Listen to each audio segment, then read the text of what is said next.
Bueno, Dani, hablando del mes Tarragona, cuando acabaste el partido de los Osasuna Promesas ya tenías claro lo que tenías que arreglar, entonces, ¿qué has hecho esta semana y qué es lo primero que has querido hacer funcionar? Bueno, durante la semana ha vuelto a ser una semana de trabajo intensa, buena por parte de los chicos, algo condicionada. No tenemos que ocultar el tema que hemos tenido algunas bajas durante la semana y a nivel de entrenamientos ha sido algo diferente, pero no pasa nada. Hemos insistido en aquellas situaciones que hablamos, de todas aquellas situaciones de ventaja que llegamos a 3/4, pues intentar tomar mejores soluciones. Le hemos dado distintas variantes a los chicos, les hemos pedido calma, les hemos pedido un poquito de paciencia en esas situaciones porque se ha visto que a nivel técnico tenemos jugadores buenos que muchas veces son problema de precipitación, de toma de decisión. Les hemos intentado hacerlo ver a través de vídeo, a través de tareas de campo, y estoy seguro de que el domingo estaremos más acertados ahí. ¿Qué me puedes decir del rival? Sí que como formaciones contradictorias, ¿no? Como que hasta la semana pasada era un equipo muy débil fuera de casa, muy encajador, poco anotador, pero ganó contra Celta, pasó contra la Copa del Rey contra el Segoviana. ¿Qué esperas de esta? Bueno, eso es lo que puede pensar la gente. Los entrenadores, creo que no solo yo, sino el resto, intentar ver cómo son esas victorias, esas derrotas de los equipos. Muchas veces te puede venir un equipo que llegue en buena dinámica de resultados y estar deseando enfrentarte a él porque puedes pensar que no hace las cosas tan bien, sino que es fruto un poco de la dinámica. El Sestao lleva semanas trabajando bien, hubo bastantes resultados adversos que lo encajó goles en los últimos minutos. Ahora, como tú dices, vienen de 2 victorias, vendrán con esa moral, y al final es un equipo que a nivel de estructura es muy variable, puede jugar con 5, con 4, con 3 jugadores por dentro, con 2, con un punta, con 2. A nivel de estructura son muy dinámicos. Empezaron la temporada queriendo ser más protagonistas con balón. Las últimas 2-3 jornadas son un poquito más prácticos, empiezan a jugar a partir de campo rival, y a nivel defensivo pues han mostrado también diferentes facetas. Son capaces de ser un equipo muy impresionante como contra el Celta, como contra el Barça B, y hacer otros partidos un poquito más de bloquear en esa zona de media, como lo hicieron en Sabadell, como lo han hecho quizá en los últimos partidos, sobre todo fuera de casa, y nosotros tenemos que estar preparados para los diferentes escenarios.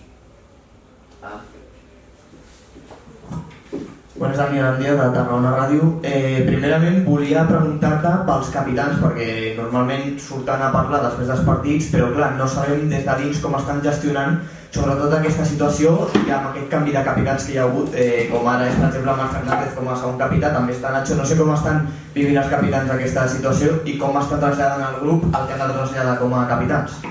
Pues molt bé, està clar que com a capitans tenen un pes important dins del vestuari, però intentem ser molt autocrítics. Això els hi vam demanar el primer dia. No volíem un equip que mirés cap al costat, mirés l'error greu d'un company per poder fugir una miqueta de responsabilitat, sinó que sempre que tothom tingui una mínima responsabilitat en qualsevol acció del joc, doncs intentar fer-se partícip d'aquest error, perquè pensem que és la manera de millorar i no mirar al costat i potser tirar la responsabilitat cap a un altre. Des del primer dia han estat així, però no només ells, sinó tenim jugadors que potser no són capitans, com l'Alberto Varo, com el Pablo, que són jugadors que porten, o si no porten temps d'aquí, són d'aquí, saben com és, com el cas de l'Alberto, i la veritat que amb moltíssima exigència, però també amb tranquil·litat i amb responsabilitat, perquè no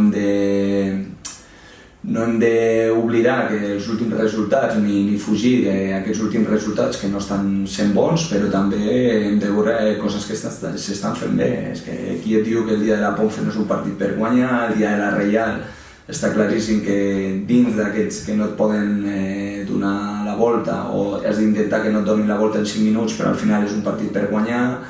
El dia del Depor fas una primera part molt bona, no fugim que la segona part no és bona, però és que tampoc s'està veient una cara de cara o creu respecte a les 6 primeres jornades. Per això, amb tranquil·litat, veiem que amb confiança de que som un bon equip, però també amb autocrítica, responsabilitat i sobretot això, la responsabilitat individual. Si som capaços de portar-la a terme al límit, el beneficiat serà el col·lectiu.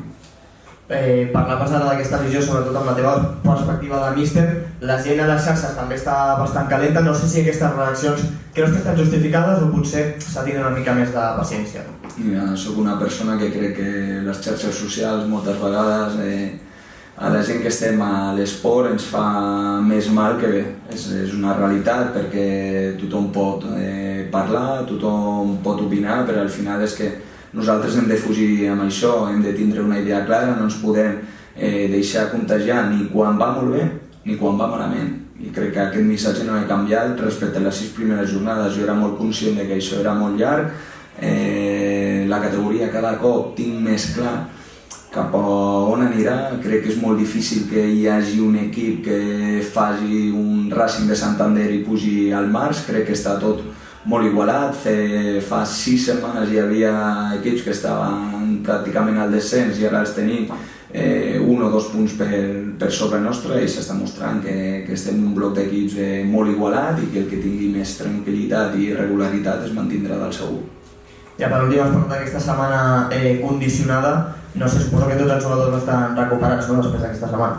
Sí, avui ja han pogut entrenar tots els jugadors per igual, però està clar que ha sigut una setmana moguda. Ja vam tornar de Pamplona, que alguns jugadors va començar a trobar malament. Dilluns vam caure, inclús jo, vam caure un gruixut de 8-9 jugadors i durant dilluns, dimarts, dimecres hem intentat anar recuperant la gent. Ahir ja van vindre tots, però això està clar que a principi de setmana ens ha condicionat, però que de cap mena serà una excusa de cara al partit de diumenge, perquè tenim plantilla de sobres per treure el partit endavant. Crec que els jugadors ja estan pràcticament al 100% recuperats. Demà tornem a entrenar, diumenge pel matí tornarem a vindre a l'estadi per veure que tothom estem en plenes condicions i això, farem un bon partit segur perquè tenim moltes ganes de tornar a jugar davant de la nostra gent.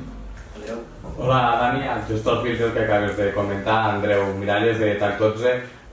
No guanyeu a casa un partit des del 24 de setembre aquí contra el Sabadell, després van venir els 2 empats. Heu estat ara 3 partits també jugant a lluny del nou estadi. Entenc que l'equip no té ganes de tornar a jugar al nou estadi, de tornar a jugar davant la seva afició i tornar a guanyar a casa. Tenim moltes ganes, Andreu. La setmana passada va fer llarga també perquè jugar 3 partits seguits de visitant se't passa com si fossin 2 o 3 setmanes de competició, perquè a nosaltres ens agrada competir amb la nostra gent. Des de principi de temporada, la veritat que ho he dit, estem rebent una estima, una empenta per part de l'afició que ens està donant molta força. Sí que és cert que els últims 2 partits no hem guanyat, però no hem perdut encara a casa i això és en part gràcies a ells. Diumenge està clar que és un horari que no ens ajuda, que fa fred, però ens estan, com deien abans, de les xarxes socials, jo quan passejo pel carrer la gent només ens dona ànims, vol vindre al camp, aquests ànims els estem sentint i només els demanem això, que vinguin diumenge, que facin l'esforç, sisplau, perquè això és molt llarg, que els necessitem, perquè si ells estan aquí, aquests moments que no seran tan bons durant el partit ens ajudaran a sortir ràpid segur i els moments on estiguem bé, que tindrem molt bons moments durant el partit segur, faran aquesta empenta que segur que ens donaran energia per fotre gols.